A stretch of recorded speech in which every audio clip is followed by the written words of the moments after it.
Best in swimsuit performance ba si Atisa Manalo kung titignan nyo itong apat na picture na to? So ano sa palagay nyo? Best in swimsuit na ba siya? Pero grabe, kung ganito nga yung talagang performance ni Atisa Manalo sa swimsuit sponsored event na yan. So as you can see, there are 4 photos in this picture. So unahin natin dito na parang mag-roll over siya, no? Tapos itong dalawang picture na to, yung tinatawag nilang upside down pose na kumbaga parang ginamit niya yung paa niya sa paglalakad. Tapos alam mo yon sa swimsuit event na yan.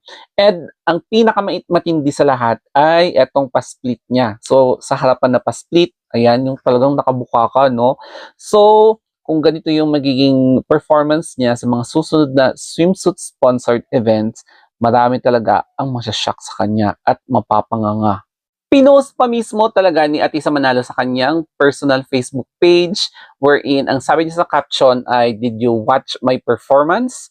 Pasabog, di ba? Kasi nga, makikita niyo yung different na unconventional poses of Atisa Manalo. So, makikita niyo nagtumbling-tumbling siya, naging official acrobat siya during the show na yan. So, matatawa ka na lang talaga kung ano ba, AI ba yan or hindi. Okay, for a closer look, titingnan natin yung eksena ni Atisa Manalo kung magiging acrobat Miss Universe representative siya. So, in this picture, parang magsa-somersault siya and siguro magda-landing siya doon sa swimming pool. And then, here comes yung dalawang upside down na kanyang photo. So, makikita nyo dito na talagang siguro ongoing yung tumbling niya dyan. Tapos, yung shot ay eksakto na nakuha na naka-upside down siya. So, dalawang picture yan. And ang pinakamatindi talaga dito ay yung kanyang pag-split.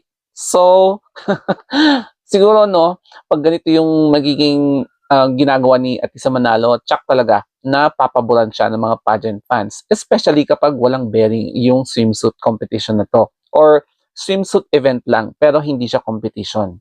Pero syempre, eto yung totoong performance ni Atisa Manalo. Hindi po siya nag-tumbling and siguro AI yung ginawa nilang pag-tumbling na yan. So, since pag-uusapan natin itong totoong eksena sa swimsuit na event ni Atisa Manalo, she's wearing two-piece na parang mint green. So, correct me if I'm wrong sa shade ng swimsuit na ginamit niya. And in here, ang pinaka na-observe ko sa kanya is the safety.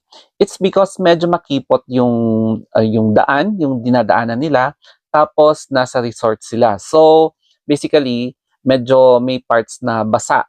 Kaya, there is a risk na pwedeng matapilok siya, tapos, alam mo yon yung safety